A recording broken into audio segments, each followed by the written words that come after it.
Dixo Daily presenta.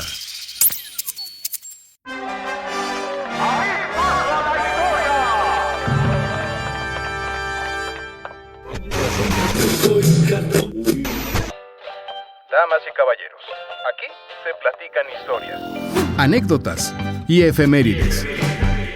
Porque jamás la historia se atrevió a tanto. Con Alejandro Rosas. Hola, ¿qué tal? Esto es Porque jamás la historia se atrevió a tanto.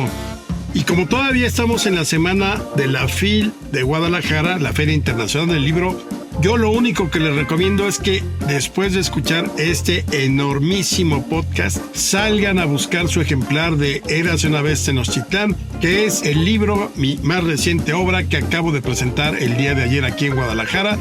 Así que vayan, no se van a arrepentir, y lo único que les puedo decir es que una vez que lo lean, nunca volverán a ver el sol de la misma manera. Es promesa. ¿Y saben por qué además lo tienen que leer? Claro, porque jamás la historia se atrevió tanto. Así que empecemos con nuestro podcast semanal y vamos de lleno al Día Internacional contra la Corrupción, que es el 9 de diciembre. Y entonces me puse a pensar.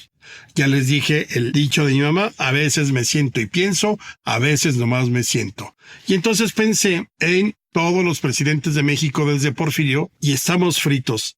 Estamos fritos en corrupción porque ya sea por una cosa u otra, todos le agarraron un pellizquín, todos se beneficiaron de algún modo, y ahí les va los pecados, unos mayores, otros menores, pero la corrupción es la corrupción. Ahí les va una lista rápidamente de cada uno de los presidentes desde Porfirio.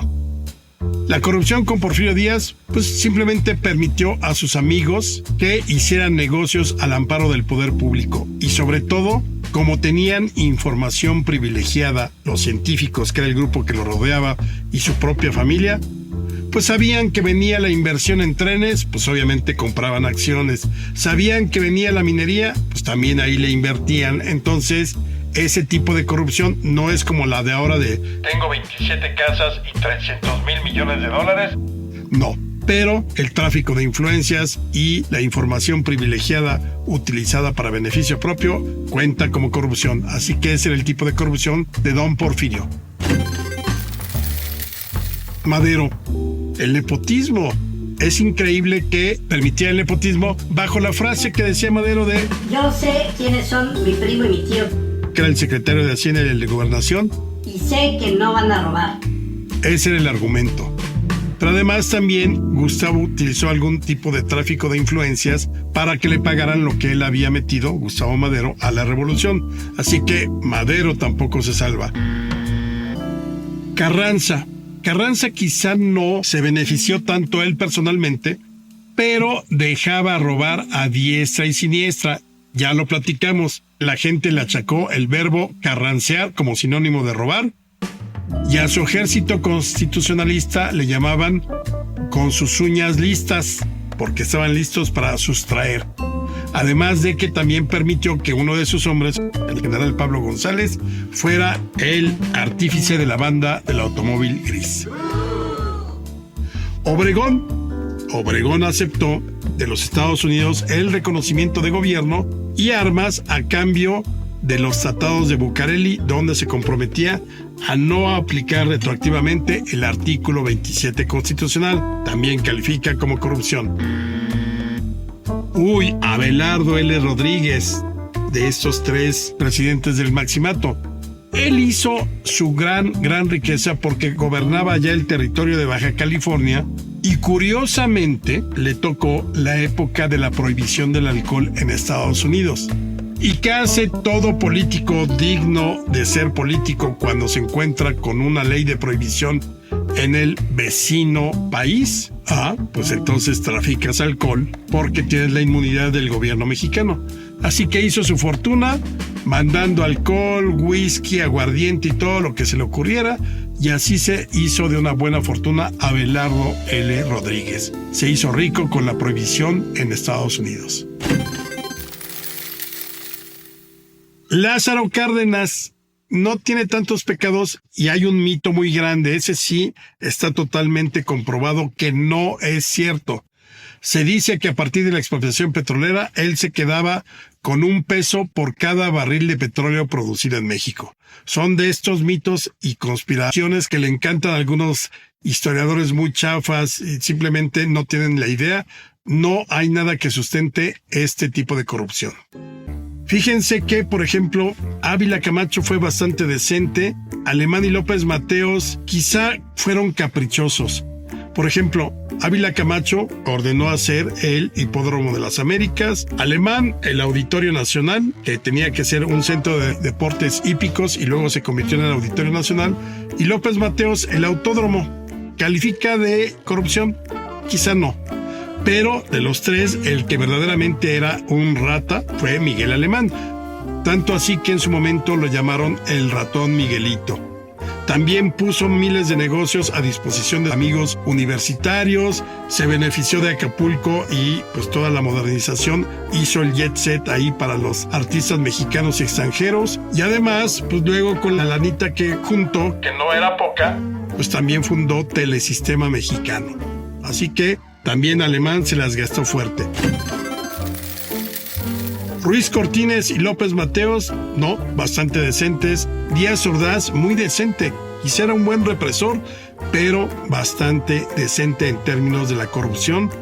Echeverría, sí, le metió mano y sus secretarios también, que fueron luego perseguidos durante el sexenio de López Portillo, pero tampoco fue algo muy escandaloso.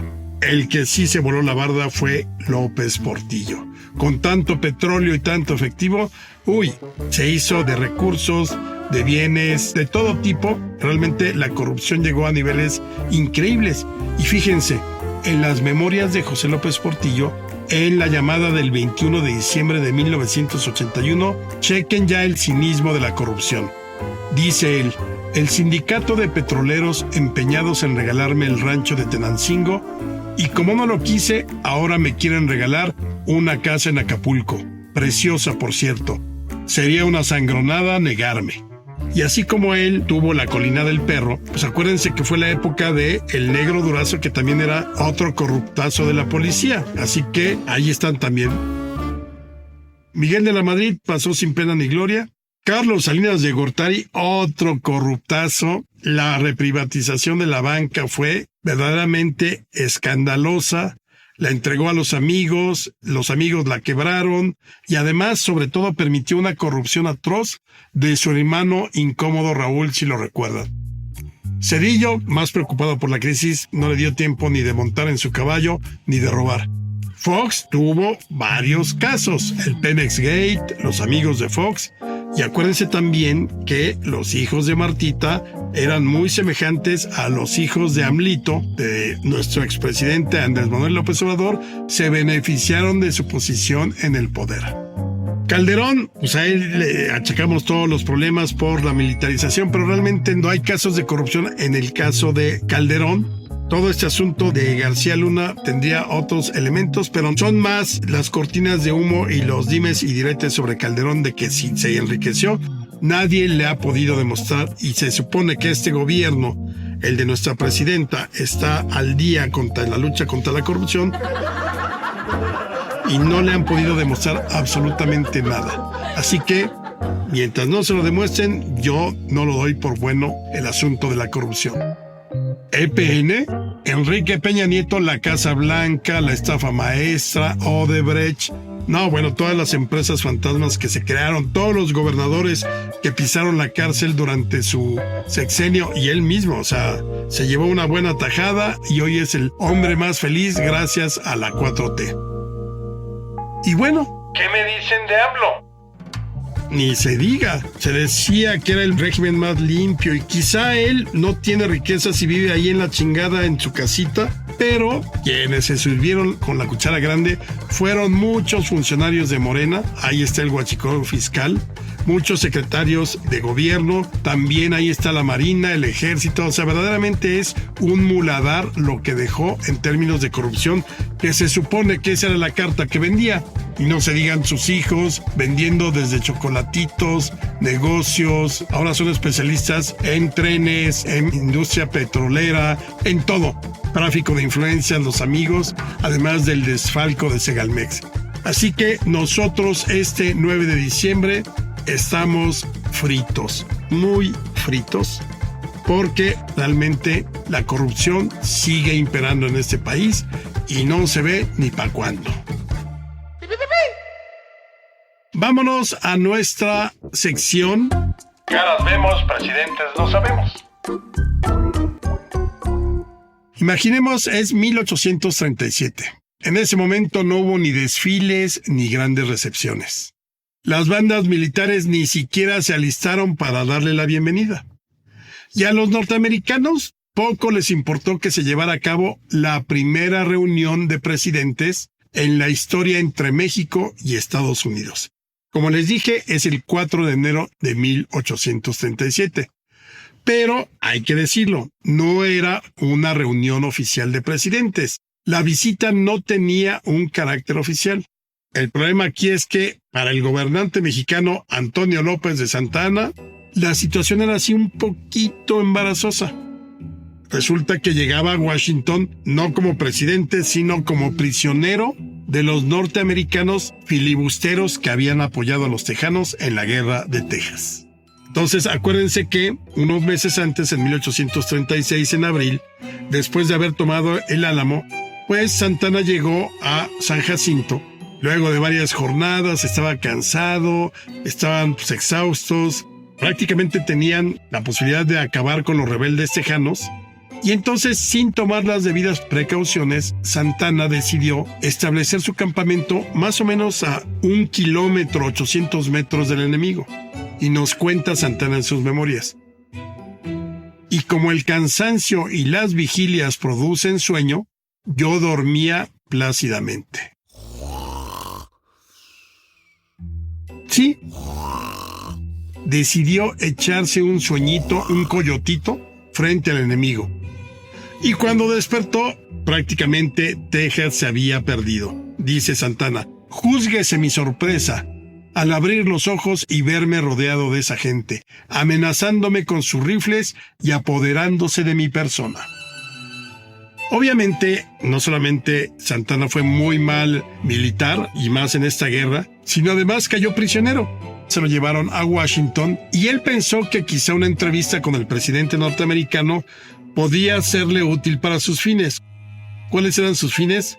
Quería salir libre.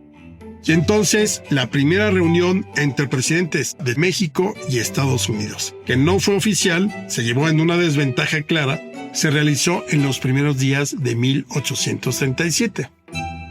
Obviamente, Santa Anna hubiera podido vender a su madre en cualquier momento si así lo hubiera deseado, y negoció de la manera más increíblemente absurda para una situación como la que se encontraba. Ofreció todo sin pedir nada. Se comprometió a resolver definitivamente el conflicto con Texas. Se comprometió a reconocer su independencia y hacer todo lo posible para que el Congreso en México la reconociera. Y además se comprometió a nunca más tomar las armas en contra de la nueva República Tejana. Imagínense todo eso. Y además de todo, lo dejó firmado en los tratados de Velasco. Obviamente, el presidente norteamericano no era nada espléndido como Santa Anna, y lo único que le dio a cambio fue un boleto para que se subiera en una corbeta para llevarlo de vuelta a México. Así fue la primera entrevista entre presidentes. Ahí México perdió la dignidad y también prácticamente perdió Texas, aunque es un hecho. Santa Anna nunca vendió Texas, pero sí hizo todo lo posible para que lo dejaran libre, y ese todo lo posible era pues tratar de que en México se reconociera la independencia de Texas, lo cual, para fortuna de los mexicanos, todavía algunos años más, nunca ocurrió. Y ahora nos vamos con un tema muy espinoso. Y este está dedicado a todos esos historiadores chafas, y empezaría sobre todo con Zunzunegui, que he visto tal cantidad de barrabasadas que dice sobre la entrevista a Díaz Taft y la Revolución Mexicana, que carajo, Él y toda una bola de pseudohistoriadores o que se dicen historiadores deberían acercarse a los libros básicos de la academia para poder hacer sus TikToks y bailar y alzar los brazos y gesticular, porque eso lo hacen muy bien. Pero, perdónenme, queridos escuchas de este gran podcast, lo que vende Zunzunegui y todos estos tiktokeros es humo, mentiras de la historia. Bueno, Zunzunegui y otros dicen que hubo una gran reunión entre el presidente Díaz y el presidente William Taft en El Paso y en Ciudad Juárez en octubre de 1909. Eso es cierto. Pero en su cabeza conspiranoica dicen que ahí Taft amenazó a Porfirio Díaz diciéndole que si no le regresaba el control de Bahía Magdalena y no se echaba para atrás por haber ayudado a Santos Zelaya, el presidente de Nicaragua, en su huida del golpe de estado que había sucedido, que todo eso iba a desembocar en que Taft, el presidente de Estados Unidos, le iba a retirar el apoyo a Porfirio Díaz, y según cuentan sus mentiras, dicen que por eso Madero recibió el apoyo de Taft para iniciar la revolución y por eso triunfó la revolución contra Porfirio Díaz.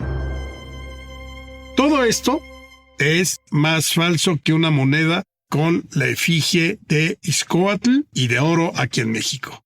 Mienten, inventan, verdaderamente no tienen madre estos historiadores o pseudohistoriadores o historiadores sin H, le llamaría yo. ¿Qué fue lo que realmente sucedió en esa entrevista? Bueno, los documentos, los archivos, la historiografía nos dice lo siguiente. Para empezar, la entrevista la organizó el embajador de México en Estados Unidos, Francisco León de la Barra, el que luego sería presidente. Él vio la posibilidad, venía un viaje que iba a hacer Taft por los estados del sur, se iba a acercar a la frontera y entonces me dio ahí para decirle a Porfirio Díaz que si le interesaba al presidente reunirse con Taft, habló con los representantes de Taft y quedaron que sí. Fue una visita muy cordial, una visita totalmente social. El tema fue prácticamente la celebración de las relaciones cordiales que existían entre México y Estados Unidos. Y de hecho por ahí decía uno de las minutas, habrá un ligero refresco de champán y sándwiches. Eso era la visita, porque además era visita recíproca. Porfirio Díaz recibía en Ciudad Juárez a Taft y luego Taft en El Paso a Porfirio Díaz. Una reunión que duró apenas unos minutos, ni tiempo de sentarse para escuchar amenazas ni nada. Lo más espinoso que se trató en esa reunión, ahí sí la primera entrevista oficial de dos presidentes, uno de Estados Unidos y otro de México, es la de Taft Díaz en octubre de 1909. Lo más espinoso fue el asunto del chamizal, esta porción de tierra que, debido al cambio de curso del río Bravo, pues de pronto ya tenían un poquito más de territorio los gringos y estaba en litigio, en arbitraje, para ver quién se lo quedaba. Acuérdense que el chamizal nos los devolvieron en la época de Adolfo López Mateos. Pero fuera de eso, no se habló ni del apoyo a Porfirio Díaz, ni de Bahía Magdalena, nada.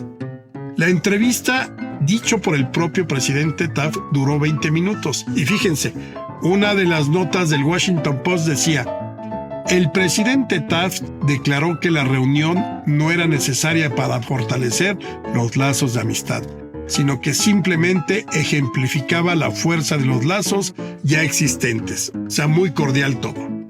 Pero bueno, ahí podrían decir, no, pero es que en esos 20 minutos, sobre todo estos conspiranoicos, compañeros pseudohistoriadores... No, ahí lo amenazó de muerte y le dijo que apoyarían a Madero. Mentiras nuevamente. Hay una carta del presidente Taft a su esposa Nelly del 17 de octubre de 1909, donde prácticamente le describe con pelos y señales todo lo que había sido la reunión con el presidente Díaz. Y entonces algunos párrafos son muy relevantes. Por ejemplo, este dice: con todas las señales que daba el general Díaz, no se puede uno equivocar en que estaba muy complacido por la entrevista y la voluntad de los Estados Unidos de declarar su amistad con él. Esa es una de las cosas que le escribe Taft a Nelly, su esposa. Otra: existe un gran miedo, y me temo que es un miedo bien fundado, de que al morir se producirá una revolución a partir de la selección de su sucesor, dice Taft. Y continúa: es inevitable que en caso de una revolución o conflicto interno, nosotros tengamos que interferir, y sinceramente espero que la vida oficial del viejo se extienda más allá de la mía, ya que el conflicto presentaría un problema de la mayor dificultad que yo no quiero afrontar. Otro más. Taft no estaba convencido de la reunión, pero recibió una comunicación del propio presidente o del gobierno mexicano diciendo pues que realmente estaría muy contento de que se pudieran reunir ahí en la frontera, y por eso Taft aceptó. Y por si fuera poco, no hay ninguna razón por la cual Taft hubiera decidido apoyar a Madero, sobre todo por lo siguiente: lana es lana. Entre 1900 y 1909, el gobierno de Porfirio Díaz entregó contratos por $125 millones a una empresa ferroviaria inglesa, de la cual el hermano de Taft, Henry, era socio y representante en México. Entonces ya parece que el presidente de Estados Unidos va a decir: sí, apoyemos una revolución contra Porfirio Díaz, y que se pierda ese super negocio que tiene la familia Taft con los contratos que daba Porfirio Díaz. Al final Taft dijo básicamente: estoy bastante seguro de que la reunión que tuvimos será positiva en las relaciones entre México y nosotros mismos, y en el fortalecimiento del poder del gobierno existente ahí. Es decir, más claro ni el agua. Todo lo demás, porque además nadie da un documento, nadie dice una fuente, especulan, parece que duraron 3 horas hablando.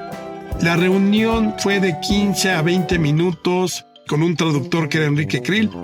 Olvídense ya de estas conspiraciones chafas inventadas por chafas.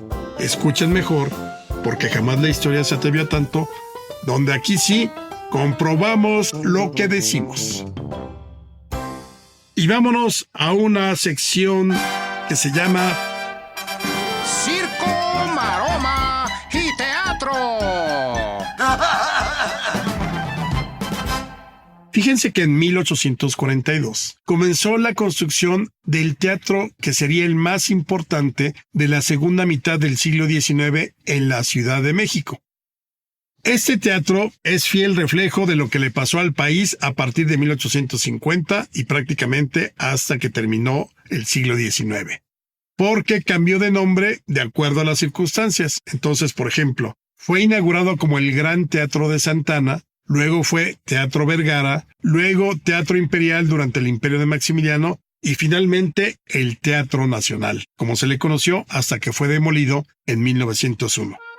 Desde luego era, valga la expresión, un teatro a todo mecate. Hizo época. Por su diseño, por las compañías artísticas que se presentaron, por ser el punto de reunión social más importante en las décadas siguientes. Acuérdense que el vestíbulo del teatro, ahí es donde terminaba la calle del 5 de Mayo y pues uno entraba directamente. Si te parabas, digamos, en la Plaza de la Constitución y veías hacia donde hoy está Bellas Artes, a lo lejos veías perfectamente la entrada del teatro, que era magnífica. La idea de la construcción fue de Francisco Arbeu, que fue un famoso empresario de los espectáculos, y de Ignacio Loperena. Ambos coincidían en la necesidad de construir un nuevo teatro bien ubicado, donde estaban era inmejorable, pero sobre todo con los adelantos técnicos más importantes del momento. Entonces Santa Anna estaba muy emocionado, era 1942, estaba de buenas, lo querían en México, y entonces pues se metió prácticamente en todo, buscó dinero, etc. Y el 18 de febrero de 1842 se colocó la primera piedra sobre la calle de Vergara. Hoy sería Allende y Bolívar. Ese fue el acontecimiento del año, porque además lo presidió el propio Antonio López de Santa Anna. Les digo que le gustaba la parafernalia, el show, el espectáculo, y él estaba feliz ahí con los constructores y su teatro. La primera piedra estaba hueca y metieron en su interior pues, objetos como una cápsula del tiempo. Por ejemplo, había una moneda con motivo de la proclamación de Agustín de Iturbide de 1822, una moneda de Morelos, algunas otras monedas de oro y plata que circulaban en esa década de 1840, ejemplares del periódico El Siglo XIX, y un almanaque de 1842, así como la invitación al acto y una medalla que no dejaba lugar a dudas de que el gran protagonista del momento era ni nada más ni nada menos que el general Antonio López de Santa Anna, benemérito de la patria, caudillo de la independencia y fundador de la república. Con mano protectora de la civilización puso este cimiento siendo presidente. O sea, ¿qué tal el ego? Pues bueno, el nuevo teatro, el Gran Teatro de Santa Anna, abrió sus puertas el 10 de febrero de 1844. Pero para el mes de diciembre, el caudillo jalapeño, es decir, Santa Anna, nuevamente cayó en desgracia, lo detestó la ciudadanía, la gente, y todo terminó con un levantamiento armado y su derrocamiento. Y así como en febrero la sociedad se había reunido para celebrar la inauguración de su teatro, exactamente del mismo modo fue cuando sacaron su pierna que había enterrado en el Panteón de Santa Paula, pero además también derribaron la estatua de Santa Anna que estaba exactamente en el vestíbulo del teatro. Ya días después, ya cuando cayó Santa Anna, pues Francisco Arbeu, el empresario, ordenó quitar las letras doradas que decían en el frontispicio del teatro Gran Teatro de Santa Anna, y entonces simplemente se le puso Teatro de Vergara. Esta historia de este teatro continuará, pero aquí nos quedamos al menos hasta que es nuevamente Teatro de Vergara. Y ya para despedirnos, vámonos a una de esas historias de... Aunque usted no lo crea. El templo de San Andrés había sido construido más o menos en la segunda mitad del siglo XVII. Casi estaba enfrente del actual Palacio de Minería, así casi.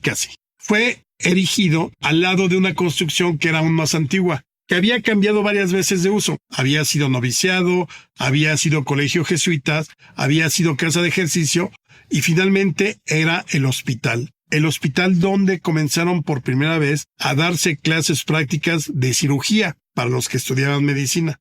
Entonces tenías el templo de San Andrés junto al hospital de San Andrés. De ahí, por ejemplo, se recogían muchos cadáveres para trabajar con ellos, para analizarlos y demás, porque llegaba mucha gente pues, sin nombre y que iban a la fosa común. Bueno, acuérdense que en 1767 los jesuitas fueron expulsados de todos los territorios novohispanos e hispanos en el mundo. Y entonces obviamente pues, el templo entró en deterioro y fue hasta casi un siglo después, 1866, cuando el templo fue reconstruido. No era un templo muy importante, pero pues más o menos lo lograron salvar, pero el destino le tenía reservado un pequeño papel en la historia que a la larga significó su destrucción. Albergó ahí el gobierno durante algunos meses el cuerpo de Maximiliano de Habsburgo. El segundo embalsamamiento del archiduque se realizó en el templo de San Andrés. Ahí se acondicionó, veladoras, velas por todos lados, se puso una mesa que decían que había pertenecido a la Inquisición, ahí pusieron el cadáver, le hicieron todo lo necesario, ahí lo colgaron para sacarle los líquidos del primer embalsamamiento, o sea, todo lo hicieron. Y finalmente, eso estamos hablando de septiembre de 1867, y en noviembre de ese año fue cuando finalmente salió el cadáver, o el gobierno se lo entregó a los representantes de Austria y se lo llevaron allá a Viena para que fuera sepultado en la cripta real de los capuchinos. Ya, parece que ahí iba a terminar la historia del templo de San Andrés. Todo el mundo pensaba que tenía futuro, no era una mala iglesia, no estaba fea. Pero una noche de 1868, el típico borracho que se exacerba en los ánimos, y entró entonces junto con otros traidores, así se les conoció en su momento, gritó "¡Viva San Maximiliano! ¡Viva Maximiliano! ¡Viva Márquez! ¡Viva el imperio!". Y esto llegó hasta oídos del gobernador del Distrito Federal, que era Juan José Bas, un liberal de esos jacobinos que si por él hubiera sido, hubiera destruido la catedral, porque decía que con sus piedras hubiera construido cerca de 100 iglesias. Entonces Juan José Bas, cuando supo que estos trasnochados del imperio seguían alabando a Maximiliano, dijo: no lo podemos permitir. Así que organizó una cuadrilla y en una sola noche hizo lo conducente para demoler el templo de San Andrés. Y así prácticamente fue destruido. ¿Qué quedó ahí? Una calle. Ya que le recogieron los escombros, se abrió una calle y se le llamó la calle de Xicoténcatl. Sí, donde hasta hace algún par de años estuvo establecido el Senado de la República. Acuérdense, la calle de Xicoténcatl. Así fue como terminó el templo de San Andrés, con una calle que da ahora al viejo Senado. El nuevo Senado está en el Paseo de la Reforma. Y también luego el Hospital de San Andrés fue demolido. ¿Por qué? Porque habían llegado los tiempos de Don Porfirio y se necesitaba un palacio de comunicaciones, lo que hoy es el Museo Nacional de Arte, el MUNAL, que ahí está exactamente junto a la calle de Xicoténcatl. Si quieren leer la poesía maravillosa que dejó Juan de Dios Peza, llamada La calle de Xicoténcatl, éntrenle a Google y búsquenla. Ahí cuenta exactamente todo lo que le sucedió al cadáver en San Andrés y cómo termina el templo de San Andrés. Esto fue Porque Jamás la Historia se atrevió a tanto. Y nos vemos ya en temporada plenamente navideña, a ver qué se me ocurre contarles para la siguiente entrega.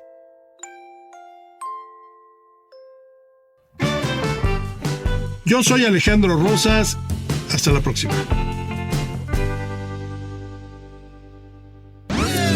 Una producción de Dixo.